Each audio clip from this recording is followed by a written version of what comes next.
got pepper balls going, tear canisters going, you got people on the roof. Okay, so right now things are escalating as we're watching this. This vehicle's coming out. People are blocking this vehicle from leaving. Border Patrol and BORTAC and ICE ERO are taking matters into their own hands. They are going hands-on with some of these individuals.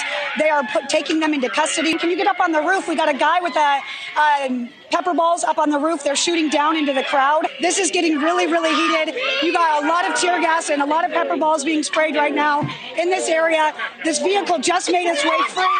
You can hear everyone shouting. Obviously, you have tear canisters on the ground.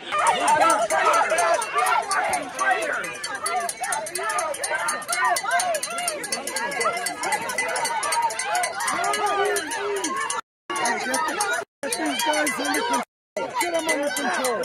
Get them under control.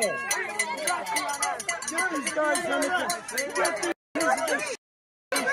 The scenes coming out of the ongoing protests at this ICE facility in Chicago are disturbing, disgusting, completely unsurprising, though, at the same time, given how we've seen the Trump administration respond to protest movements in the past, in addition to the brutality protesters were subjected to in LA just months ago, just to name one example.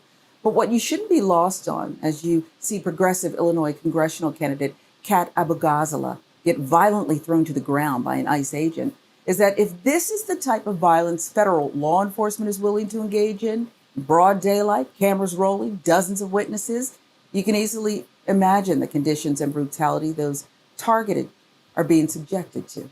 The agents surround the silver car. The driver reverses the vehicle. The officer on the passenger side can be seen pointing his weapon as the driver attempts to flee the scene. As the car drives away, the agent on the driver's side can no longer be seen in this video. In a different surveillance video, 2 gunshots can be heard as the vehicle drives away. In a statement, DHS said the driver, Silverio Villegas-Gonzalez, struck one of the officers and dragged them as he drove away. That officer then fired his weapon, hitting Villegas-Gonzalez. The driver, Silverio Villegas-Gonzalez, a single father of 2 who just dropped his children off at school, tragically died in a local hospital after being shot by one of the ICE agents conducting the traffic stop. A DHS spokesperson said the ICE agent followed his training, used appropriate force, and properly enforced the law to protect the public and law enforcement. The officer sustained multiple injuries and is now in stable condition. According to ICE, he entered the U.S. illegally and had a history of traffic violations. This individual was being targeted because of their undocumented status, that they were here illegally, and that they have a record, a history of reckless driving.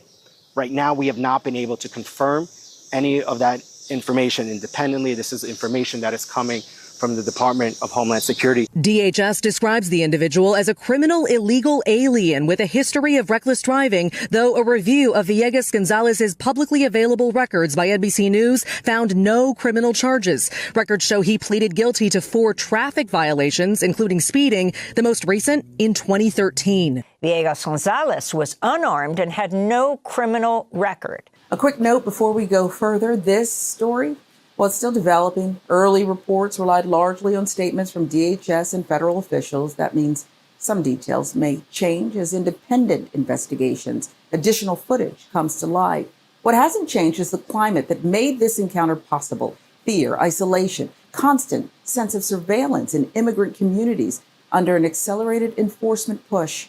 Illinois leaders are already demanding transparency and a full accounting of what happened, emphasizing that a traffic stop should never turn into a death sentence while parents are dropping off kids at school. ICE is saying that the agent had been dragged for a long distance. The footage shows that it was less than 100 feet.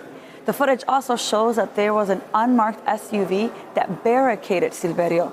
I mean, the point is, ICE stopped a man right after he dropped off his child at school because he's brown, because maybe he looked like he worked a minimum wage job, and then shot him to death. Now is also the perfect time to mention that according to reporting from the Chicago Sun-Times, following orders from the Trump administration, ICE discontinued a pilot program that required their agents to wear body cameras, which in this situation would give us the crucial evidence we need to debunk the narrative coming from the government. He had full custody of these children. These children were left orphans because of ICE and the action they took that morning. There are agents who can do whatever they want and they don't have to abide by any enforcement and accountability. I think in order for people to feel like justice has been served, we need to know what exactly happened, the protocols, what training or lack of these agents had, how many agents were there. I think it's really important because people are asking themselves, if Silverio could get shot, what will happen to me? I think it's really important for us to understand $150 billion were just inserted into this organization, into this terror organization that would be as big as the 5th largest army in the world. They have no guardrails. There are no controls. They can do what they want. People, the family of Silverio, are asking, who is investigating what happened to him? What will justice look like? And there's no guardrails.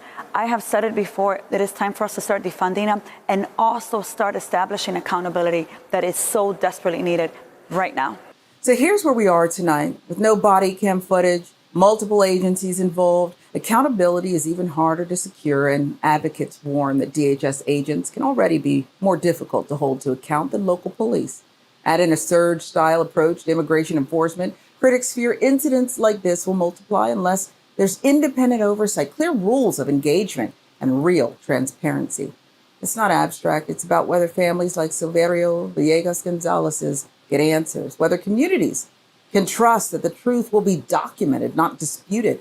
This is still unfolding, and of course, it's something we'll keep watching as facts are confirmed.